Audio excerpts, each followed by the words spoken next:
واو سیناترا با همون نمیتونین سر کنین، شما میجنگن تا برسم به خدا. بیدار شدم از خواب قفلت، دور و بریام دیدم دارن اسرت، همه اونهایی که بودن پر بار نعمت، همه منو میدیدن عمدرشون سد، به خاطری که شدم دیونل مسی، اونا هم منو میدیدن میشدن هرسی، زمانی که مینوشتم هر دو ورسی میخوردمشون عین کوکاکولا پپسی. میجنگم تا برسم همه خوبی ها رو بگیرم تو دستم، میدونم جنگ زندگی ادامه داره و تا تش هستم، میمونم تا موفقیت حسابی بکنه تو این دنیا مستم، میخونم تا زمانی که بمیرم و حسابی ببینم که خستم. با همون نمیتونین سر کنین، شما میجنگم تا برسم به خدا.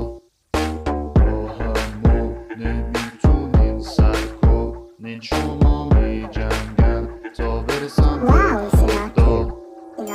میبینم که زدن همه دستام و دستبند، همه مسیرها رو برو من یکی بستن، با اینکه همراهام یه بری آدم خستن، میجنگم و تا آخرین مبارزه هستم. میگن دارن دنیامو میدم به باد، آدمای رقیب تو دنیا هستن گادو، دارن تلاش میکنن تو مبارزه هادو، رسما تو شوتاشون همه دارن اردو. میجنگم و میخونم و میدونم که میتونم و تو هدفات دیوونم و تا آخرش میمونم و تو رسیدم به هدفم و تو فایتا قویم و تو هدفات به قانون و میدونم که میتونم. میجنگم و میخونم و میدونم که میتونم و تو هدفات دیوونم و تا آخرش میمونم و تو رسیدم به هدفم و تو فایتا قویم و تو هدفات به قانون و میدونم که میتونم. با همون نمیتونین سر کنین، شما میجنگم تا برسم به خدا.